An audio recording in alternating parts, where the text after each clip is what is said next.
You're listening to GotTechED the Podcast with your hosts, Eric Geis and Nick Johnson.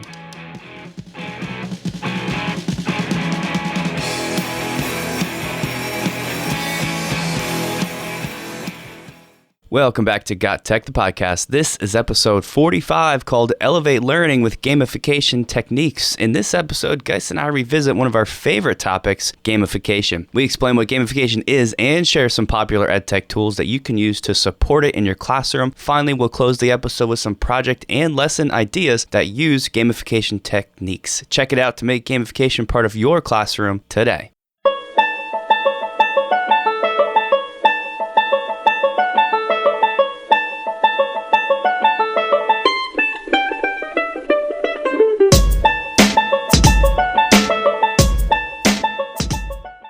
Nick, we are back with episode 45. This is on a topic in which I love to talk about. This is one of my favorite things to bring into the classroom. And I kind of feel like today, I feel like a kid waking up for his birthday, or a father that wakes up on Father's Day that knows that he's going to be able to play 2 rounds of golf that day. That's how I feel about this topic. Yeah, it's one of our favorites, near and dear to our hearts on GotTechED the Podcast. We're talking gamification today. It's one of our favorite things. We love games. We've always played games with each other, just sort of in our free time, and building that into the classroom is extra valuable and can serve so many purposes. So let's just, right off the bat, let's kind of redefine gamification for people. It is something we talk about a lot, both strategically in the classroom, but I think it's always helpful to kind of get at the roots of what this actually means. So maybe you can educate people here. Yeah, I think what we need to do is we need to pick something that everyone knows about, except for I know the shell of it. I've never actually played it, but what keeps kids or students or even adults playing Fortnite every single night, all right, or every single day? What keeps them coming back for more? The answer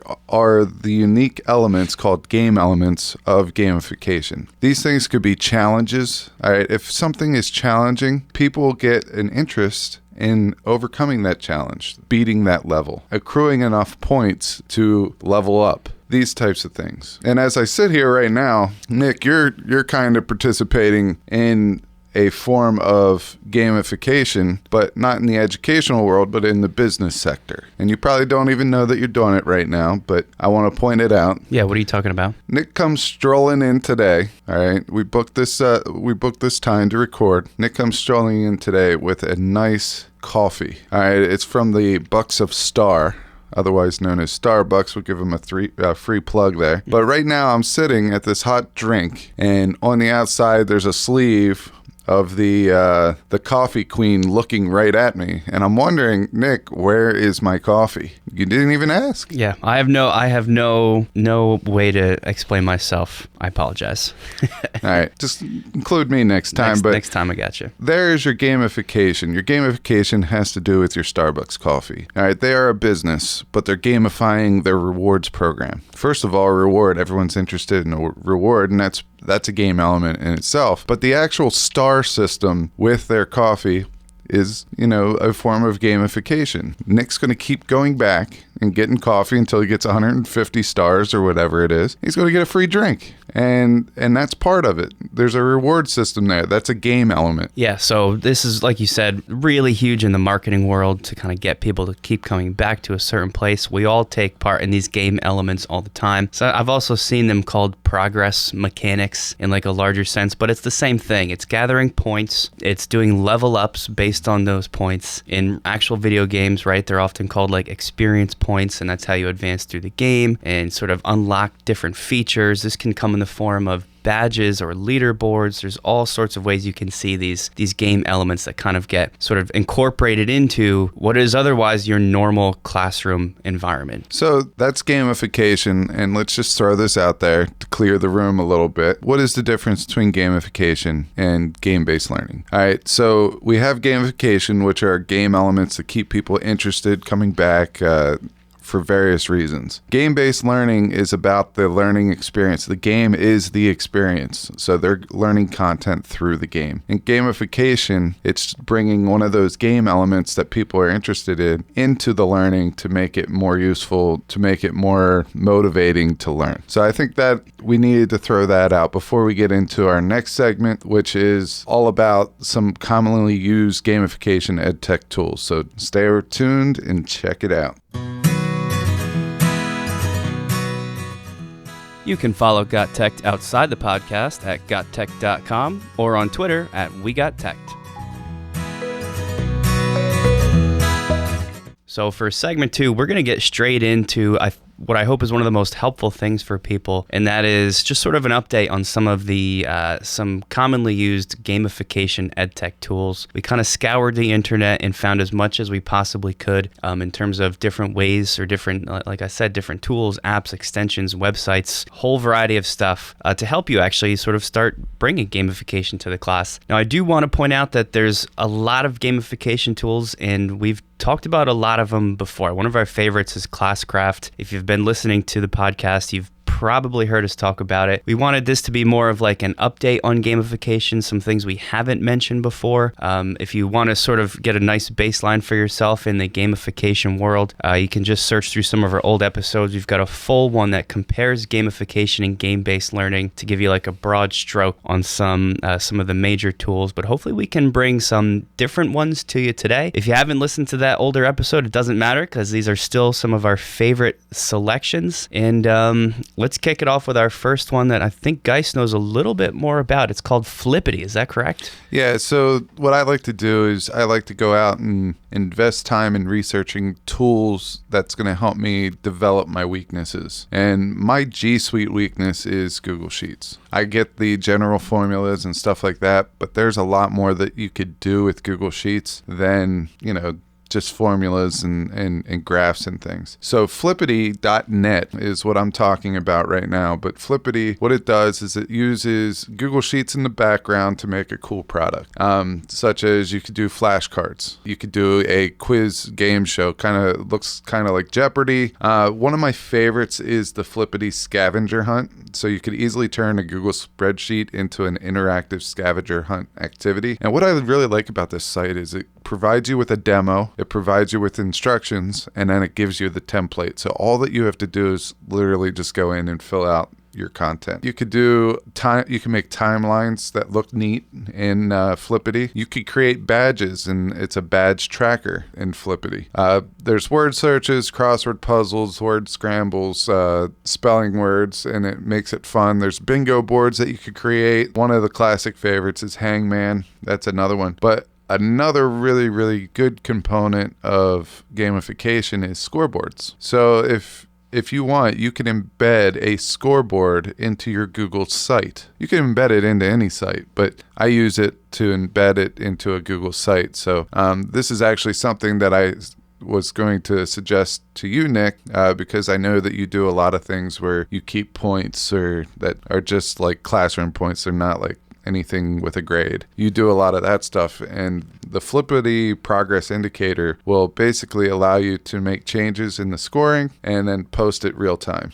So, and it looks very neat. So I thought that was another good one. Yeah, Flippity sounds awesome. I haven't played around with it too much, but I definitely want to, and kind of hearing you describe it sort of reminded me of that. Along those same lines is one called Play Brighter. And Play Brighter is one of my favorite things, and I think it's just like a great, kind of like a raw example of what gamification is. So you can, in the simplest terms, you can think about it as just an online place where kids answer questions. And I know they have a gigantic database of pre-made questions. I think there's somewhere close to 20,000 questions they advertise. But as a teacher, of course, you can also create your own. That's not so much what makes Play Brighter so special. The best part are the gamification elements where you can take those questions and turn them into missions. And that sort of gets at this whole idea of points or challenges or levels up. You can describe and set whatever these missions are for your students. They give an example where one of the missions might have to be defeating an international conspiracy by conjugating words words in a foreign language classroom, or in a science classroom, you can have them do different calculations or give the formula for different chemical substances. Whatever the mission is, you set that mission, and as students complete these things that you've set, they get rewarded with some sort of, they call it like a currency, but whatever this currency is that Playbrighter uses, and they sort of can build this, and then as they build and they get more currency, they can customize whatever avatar they have in the way they like. Just to make your life extra easy, Playbrighter will also kind of keep track of the student progress and sort of send that information to you. I've seen this a little bit. They have all kinds of cool graphs and charts to make this visually easy. So I think for anybody that's sort of just getting into gamification, using something like this that kind of is a one-stop shop and it's all built in for you is a great way to do it. So definitely I would say check out Playbrighter for anybody who wants to sort of go down this gamification road. So for my next, I'm going to do two, because they kind of fit in the same genre of gamification. This is throwing it back old school. I remember growing up in elementary school, one of the first types of games that they brought in were word finds, crossword puzzles, jigsaw puzzles, those types of things. All right, so there's a crossword puzzle maker, and that's what you would type into Google. The direct link to it is in the show notes, but Crossword Puzzle Maker allows you to create your own crosswords. What I like to do with that crossword is I like there to be some form of content. So I'll have like a PDF or something that I send to them where they'll read stuff, and I try to give them questions that they have to provide an answer that's like between the lines. It's not directly spelled out in that reading. And what I'll do is I'll make a crossword puzzle with it. And then I will highlight certain boxes within that crossword puzzle, and that will have a secret word or something like that, or a secret code. So this is me kind of like app smashing a bunch of things. I use Google. I use a crossword puzzle maker to give them some type of content and questions to go with that content, gives them a secret code, and then they get their next step or something like that. But that's Crossword Puzzle Maker. There's also another one called Jigsaw Planet, and I really like that to make jigsaw puzzles. You just take a picture, you upload it to Jigsaw Planet, and then you get to decide how many pieces it's going to cut that picture into, and then they have to put them together. This is a great way to kind of break up I used to call them questions of the day. I know other people call them do nows or 5-minute startup activity or whatever you may call it. All right, so you give them a jigsaw puzzle with 15, 24 pieces, somewhere in there, and it takes them a minute to put it together. And then after that, that picture could just be your question of the day. All right. So what is the value there? Well, when students come into the classroom, they look up and they see a question of the day. A lot of times they'll get sidetracked. They'll start side conversations. But if you start incorporating these little puzzles that might only take 15 seconds, maybe a minute, that will kind of have them work independently and get them focused on today's task. So check out Jigsaw Planet. Yeah, those are both really cool tools, although I think this next one that I'm going to bring up is maybe the coolest thing, well, definitely in this whole episode, but one of the coolest things that I've seen for educators in this gamification space, and that is using Minecraft. You've definitely heard of Minecraft. It's one of the most popular video games of the past decade at least, maybe longer. I'm not exactly sure when it started. If you don't know exactly what it is, a quick description, it's a video game where really you build the environment yourself. You place what are called blocks, so you are sort of creating your own world, and within that there's different adventures and challenges you can go on. Kids are obsessed with this Minecraft space because they get to do the building, and obviously as soon as you hear that should kind of spark your interest as an educator, because that's like a really powerful skill, and it teaches all kinds of stuff when students get to sort of build their own world. Well, Minecraft kind of recognized this, and now they have a Minecraft Education Edition, and it brings in a lot of really cool gamification elements. So this is Minecraft, but it's all in this learning platform. They've got everything sort of aligned with standards. It goes K through 12, so they're all different age levels we're talking about here. And it's really starting to get used extensively for STEM courses. That's the obvious one because of the building element. But there's all sorts of really great classroom features like tutorials and just different features that kind of support educators in these games that you want your students to play, or challenges, but within the Minecraft world. Just some examples examples. They've got a bunch of pre-made lessons you can look at to give people a sense of what you can do with this. One that I thought was super cool, mostly as a science guy myself, sponsored by the World Wildlife Federation, is a Minecraft Safari edition where the students are in this world where they get to journey through like a forest or like a jungle, but it's very biodiverse, and they investigate that biodiversity and look at animals and extinct animals as well, and kind of learn about those processes as they go. There's history ones where you can walk through historical places, but within the Minecraft built world. Ones that involve, westward expansion across the United States for some more history stuff. Investigating islands to learn about the environments taking place there and the change, how those environments change over time with weather. And the list goes on and on and on of all kinds of really cool Minecraft worlds that your students can investigate. And it brings in a lot of these things we've been talking about, like, points and leveling up and stuff that really gets at the heart of gamification. The most important benefit being, how excited do you think your students are going to be, because they sort of feel like they're getting to play Minecraft while they're in school, but there's of course a lot of learning that takes place in the process. So I think that could be a really powerful one. Sounds awesome. For me, I don't know why, but I never have really gotten into like the whole sim, Minecraft, I don't know, Fortnite, all that stuff I've never really gotten into, and everyone keeps saying how awesome they are, and I'm hoping, and it's probably inevitable, but I'm hoping like my kids start playing some of this stuff, when they're a little bit older. It's coming. I think it's going to be a neat change of pace for me, because I think it's just going to open up a whole new world for me as well, and it's an interesting bonding opportunity for you and maybe one of not just your students, but also your kids at home. The next one is called Wheel of Names. Flippity also has something like this as well, but I really like Wheel of Names for this. When we think about fairness and equality and things like that in the classroom, this is definitely one of those tools. What the Wheel of Names is, you put everybody that's in your class on the Wheel of Names, each little pin. So think of Wheel of Fortune, but each one of where there's usually a prize or a money of value would be a kid's name. And what you would do is, maybe you're doing a discussion that day and you want it to be a fair way of selecting who's going to talk. So you would just click the button after you uploaded all the kids' names onto the Wheel of Names. You click a button and then it will randomly pick somebody. Now, here's the cool thing that separates the Wheel of Names from some of the other random name generators or pickers. The Wheel of Names allows you to decide whether or not you want to remove that person's name from the wheel or leave it on. Now, if you're doing prizes, if you're doing something where people get rewards or prizes, you probably want to take their name off of there so they don't get picked more than once. However, in the classroom, I like keeping all their names there. It's very rare that someone gets picked 4, 5, 6 times before someone else gets first.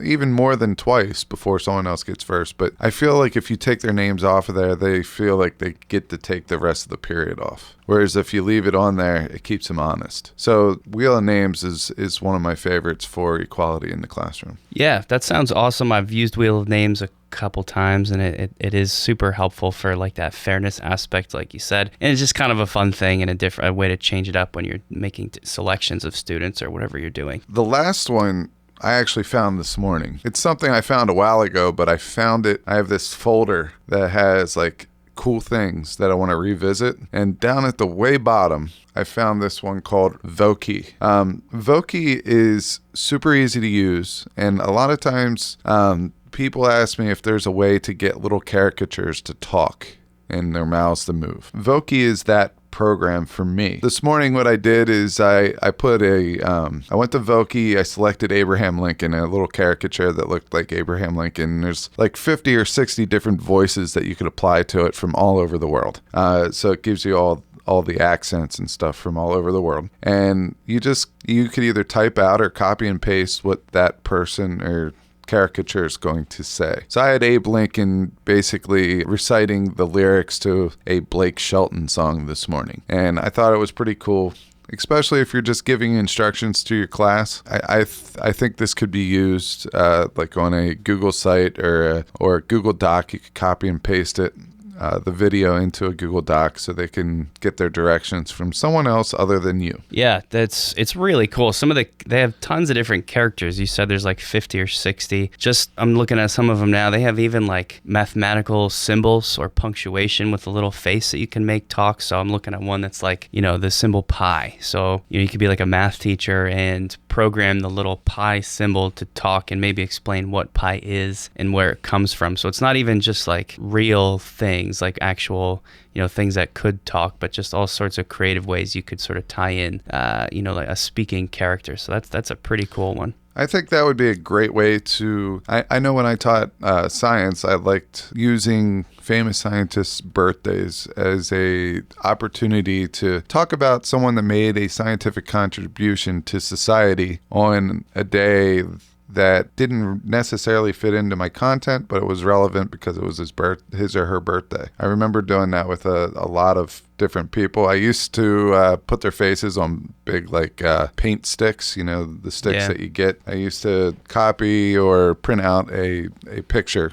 If I was artistically, gifted, I would probably do that, but I'm not. I can't even make a stick figure that looks right, but I feel like this Voki is a program that can kind of take what I was doing to the next level and enhance it in a way that the kids are interested. Yeah, absolutely. It's a cool one. And so before we close this out, I think it would be a mistake to at least not mention that if you don't want to mess around with any brand new thing that you feel like you have to learn, like Minecraft or Playwright or whatever, which you probably, all these things are pre-made and super quick, but maybe you want to stick with your comfort base of Google tools, G Suite tools. There's lots of stuff that you can really simply do there to help bring that gamification in. Maybe you just want to assign your own points to students for whatever you want in your classes to sort of let them accumulate or build or purchase things. Pull up a Google sheet and embed it in your class website, and you can keep track of the class's points there so kids can log in and check it at any time. That's just like one really quick thing. It takes 10 seconds to open that file, copy paste your class list,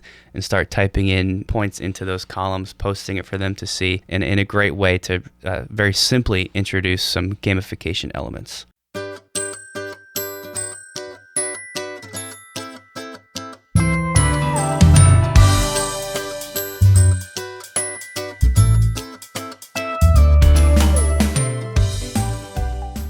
All right, so we're going into my favorite segment of each episode, and that is some ideas that we could give you about our topic, which is gamification. So we're going to talk about a few.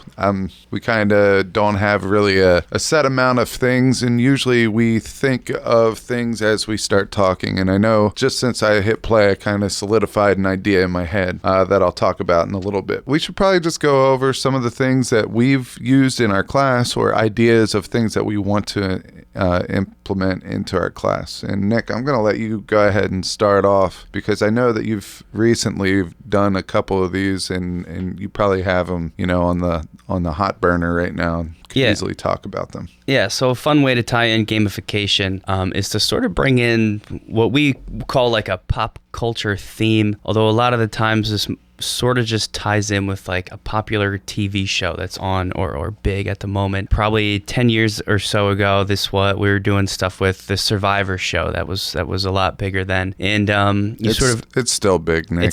I watched it last night. Do they still have it on? Yeah. I didn't even know that. Okay, so Survivor, there you go. You could even do it today. But just sort of using that as like a model to bring challenges and points and level ups to your classroom, where kids take part in like survival like challenges where they have to work in teams and build things or complete some kind of a challenge. And I think another one that we've mentioned before is like the Amazing Race. You either can't be traveling, but you could sort of do like a digital type of travel where students investigate different regions, or you use like Google Arts and Culture for them to sort of do a street view 3D image of different places and tie in some sort of point-based challenge system with that. And the list can go on and on with anything that is popular. I think the pop culture side of this just kind of adds like an extra element of buy-in. So you've got the gamification where they're trying to earn things and achieve and complete things, but also now it's in this context of something that they hear about in their regular lives too. So I am going to continue the Survivor talk here. It's one of my favorite shows. It's that show in itself is full of gamification elements. Okay. And believe it or not, a lot of our students, even today, still watch Survivor, and it's been on for so long because people relate to these challenges. They relate to the puzzles. They relate to the social interactions that happen within the show. This is something that originally what I did is I used it in my classroom as a gamification driving source, where students would get points every time they did their homework, every time they did this. If they got an A, they got this many points. And I would put them on teams, and no one would really know how they earned the points other than the basic categories that I would tell them that they earned extra points for getting an A on a test or something like that. But they were in groups. They knew who was in their groups, but they never knew how the specific points were earned. And as they earned points, they can buy things, whether it was, they could skip 2 questions on their next homework assignment, or they could get a hint on the next quiz or something like that. You could really take that any way that you want to go. But what I found out is when I tried this with another class, what we did is we just used it because so many kids in that class watch Survivor. We just made teams amongst ourselves, and we tried to pick who was going to get voted off each week. And if they got it, their team got points. And we just used it solely for the purpose of having a common interest. And I think that helps with buy-in on all the other stuff that I did, just because, we had something relatable to talk about. So I don't want to always say that you got to use gamification for direct educational things, but there could be other elements of your classroom that you can tie gamification in, and that is like just building a safe environment, building a space where they're comfortable. Yep, that's a great point. And then another this is maybe one of the most popular areas to do gamification, is sort of bringing a badging system to your classroom. This would be where, not necessarily, could be as a replacement for grades instead of like a percentage.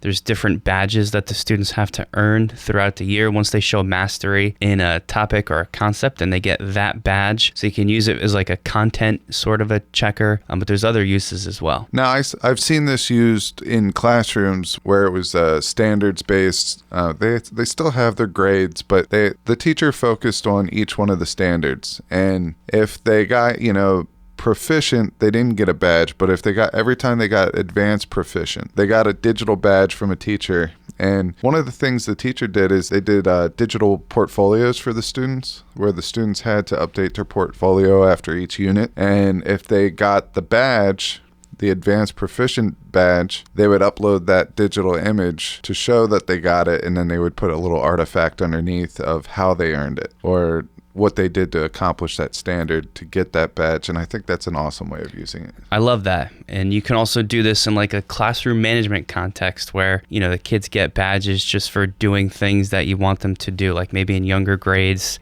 cleaning up and putting all the learning tools away in a certain area. When they're finished, they can earn a badge for that, or a badge for they can let your imagination run wild there in ways to hand these out in your classroom. This even works with teachers. We've mentioned before that you can run PD where teachers earn badges as they learn different instructional approaches, and then they present artifacts to show that they've done it, and they get that badge. And it's just, again, building on that reward system, and people like that. Your brain is sort of built to enjoy a reward for achieving something, and it's really just sort of buying into that. I want to mention really quick within this that a cool thing to do is designing the badges by having your students come up with them at the beginning of the year. You can actually have the kids draw on paper and take a photograph and sort of digitize their drawings, and then those are the badges. So as they earn badges, they're earning the thing that they have designed. And if you're really fancy, you can have them do digital creations as well. If you're not into that, or you think you don't have the time, there are tons and tons and tons of really cool online tools that have pre-created badges that will orchestrate this for you. Badge.us, that's badg.us, is one. Badger, BADGR. Mozilla has one called the Open Badge Infrastructure, or OBI. And I think there's probably even more of these things, but they're just making the badging so much easier because it kind of keeps track of it for you. All right, so the next one is another one of my favorites for the classroom where you're going to have a discussion. And I taught bioethics, and I really wish that I would have used this more in the classroom because the students really enjoy enjoyed it. I'm a big fan of ESPN and Around the Horn. Around the Horn is where they have like 4 different sports journalists. They start with 4,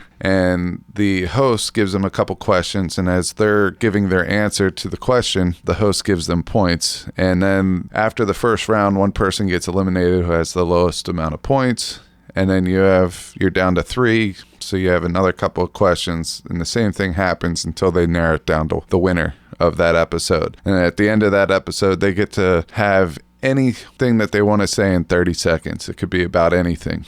So it's kind of like what we used to do in our first season, where we had our victory speech. That's kind of what they did. But getting back to how gamification, how you could use Google Sheets for gamification purposes, is you could simply just, break your class into 6 teams. Have an open forum where you just ask questions about a topic. So if I'm talking about mountaintop mining, which is the same thing as coal mining, but above ground, they blow off the top of the mountain and then mine the coal and then fill it in with, scrap and dirt and all that stuff. If we're talking about that, I might just simply say, do the pros outweigh the cons when it comes to mountaintop mining? Is there enough advantage of mountaintop mining to make this a standard practice, something that we should incorporate into mining our coal? And then each team would, get a minute or 2 to make their strongest point that they can out of their group. So they would talk, and then we would share. But as they mention something, they get points. So if I hand out a rubric says you get 1 point for a point that's noted, it's something relevant to the topic. You get 2 points for asking a relevant question that either follows up that is a follow-up to someone else's point, and -1 if you do something that is off task. Something like that. And as they're going on, they might earn a point 5-6 times throughout their 30-second response. And then you would keep track of the points. And I don't know if you would want to eliminate groups. I did, because I made the people that got eliminated take notes, and that's how they earned their credit. They had to keep notes of the main points. But that is a way that you could easily gamify your classroom. You just show the spreadsheet up there. You have your computer or your phone. I usually did it on my phone because my computer was plugged in the back. I would just change the points after each round. I would give them their points and they would see it. So I just think that's a neat way of getting more out of your students when it comes to just general discussions, whether it's book talk, whether it's about the homework that you read. You have a lot of opportunities to use this. This next one is something that is sort of a new idea, at least for me. And Geis, I think, has done something like this, but I'm going to sort of extended it to, what about like a murder mystery party? If you've ever been where a lot of these, you can buy them, they come in sets and everybody gets a character and there's roles to play and you dress up if you really get into it. And the whole goal of the party, socially, of course, is to try and figure out who committed the murder. Well, I think a cool gamification idea would be to build that, but do it in your classroom. And then as the students are sort of role-playing these characters, there's also content that they have to learn as they try to solve the mystery. And of course, there's gamification elements to this, and that they're trying to sort of achieve, solve this mystery or achieve this challenge. Or maybe you build in a points system along the way to kind of tie in some of those elements as well. But I think that could have a lot of power and could be very meaningful, especially for students that might be more geared towards or enjoy learning in sort of that role-playing environment. Plus, it's just kind of fun for everybody. Once you really get into like a murder mystery scenario, I think it's awesome. The one way that we have seen this, or we've tried this a little bit, is with like a crime scene investigation scenario that I think you kind of set up years back, where they had to solve a mystery, but it was a biology lesson where you sort of had to investigate this crime and use different, stuff you're learning about DNA evidence and all sorts of things. I don't know, you remember more than me probably, but something like that. So that's what we did a couple years ago, and you were actually the person that we killed off. Yeah. If anyone wants to see one of those pictures, you could reach out to me on Twitter, and I'll definitely direct message you a picture of Nick playing dead by our, I think we did it by our stadium bleachers. Yeah, it was outside by the bleachers. But he plays an excellent dead guy. I mean, he top notch. I would definitely nominate him for an award for that. Going with this murder mystery scenario, we have a mystery unit in our school. I want to do something kind of big with this murder mystery unit. And I've been talking with one of our younger teachers here who wants to kind of explore this space a little bit. We were thinking about getting other teachers involved, playing the characters of a murder mystery and using Flipgrid for the teachers to kind of read their character bio / their alibis. And then the kids would go through them all. And basically the project is going to talk about like character development. It's also going to bring in like red herrings and other things a part of this murder mystery unit. But what we're going to do is we're going to start and say what happened, give them an introduction as to how this crime took place. We haven't really wrote it yet,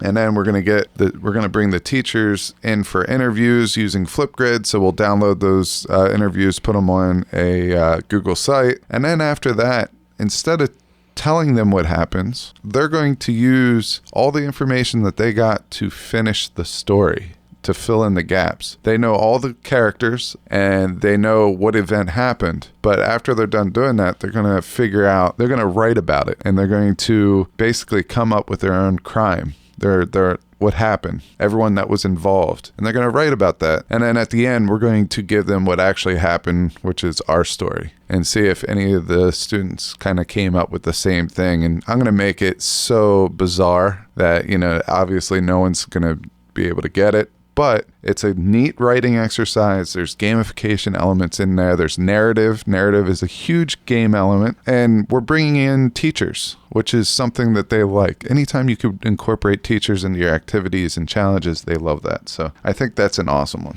Yeah, what a great idea. It's the first I've heard of that version of it, and I think that'd be so much fun. And then I think lastly, just to kind of really tie up all this, and you could call it like backwards grading, but I think the cool part is that this idea of backwards grading has kind of shown up in a lot of things we've talked about today. And it's really simply, instead of starting with let's say a perfect score of 100, and then as students progress through your class, they lose points for things they don't do. That just kind of has like a negative vibe to it, and it sort of just reinforces this idea that as time goes on, they're doing worse and worse and worse because they started with that perfect score and now they don't have it. I don't like that at all. Yeah. I will throw that out there. This is one that I think is absolutely bizarre because instead of focusing on the positives, it's kind of bringing the negative to light. And I understand that maybe it's like a backwards way of motivating people, but this is one that I just don't get. Well, I remember teachers when I was in high school, like talking about this as like it was some gift. Like, you guys all have 100. It's the beginning of the year. Everybody has 100. You're all capable of keeping it somehow or getting an A because you're starting so high. But you're not really thinking about what that actually does to the student's mindset, where maybe they have an off week, or there was something they struggled with and they didn't have time to figure it out because we're just moving on, and they're just losing points. And once you lose them,